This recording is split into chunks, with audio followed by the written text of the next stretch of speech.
शैक्षणिक वर्ष 2023-24 पासून शिवाजी विद्यापीठानं विधी अभ्यासक्रमामध्ये कंडिशनल कॅरी ऑनची पद्धत लागू केली आहे. या पद्धतीला UGC किंवा बार काउन्सिल ऑफ इंडियानं मान्यता दिलेली नाही, तरीही विद्यापीठामध्ये ही पद्धत सुरू आहे. या पद्धतीमुळे महाविद्यालयाच्या द्वितीय किंवा तृतीय वर्षाच्या मंजूर विद्यार्थ्यांच्या संख्येपेक्षा अधिकच्या विद्यार्थ्यांना प्रवेश द्यावा लागतोय. अधिक प्रवेश झाल्यानं वर्गामध्ये विद्यार्थ्यांच्या बैठक व्यवस्थेची अडचण होतीये. यासह शिवाजी विद्यापीठाच्या विविध फीबाबत सुद्धा संभ्रमावस्था आहे. त्यामुळे कंडिशनल कॅरी ऑनची पद्धत बंद करावी अशी मागणी युवक विद्यार्थी पालक प्रवेश हक्क आणि संरक्षण संघटनेनं केली होती.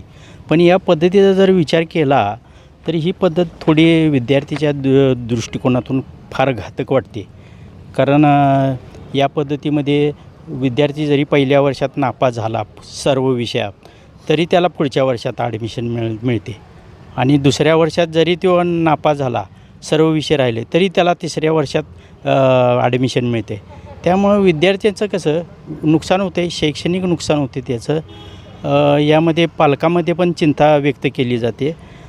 विद्यार्थ्याचा मागचा अभ्यास पूर्ण नसताना त्याला पुढच्या वर्गामध्ये ॲडमिशन देणं हे थोडं शैक्षणिकदृष्ट्या योग्य नाही आहे. माननीय कुलगुरू साहेबांनी विचार करून ही पद्धत बंद करून त्याऐवजी अन्य काय त्यामध्ये खास अशा सुधारणा करता येतात काय, हे पाहून त्याने जरा यामध्ये विचार करावा असं आमच्या संघटनेच्या वतीनं आम्ही त्यांना विनंती केलेली आहे.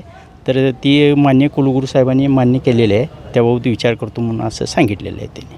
संघटनेच्या वतीनं शिवाजी विद्यापीठाचे कुलगुरू डॉक्टर DT शिर्के यांना निवेदन देण्यात आलं. निवेदनानंतर कुलगुरू डॉक्टर DT शिर्के यांनी बार काउन्सिल ऑफ इंडियाच्या नियमानुसारच विधी अभ्यासक्रमाच्या परीक्षा घेतल्या जातात असं स्पष्ट केलं. तरीही ही मागणी पुढं पाठवण्याचं आश्वासन दिलं. यावेळी संघटनेचे अध्यक्ष अविनाश माने, उपाध्यक्ष गौरव पोवार, फिरोज सरगुर, प्रतापसिंह शेटे, पप्पू जाधव, साजिद गडवाले आदी उपस्थित होते.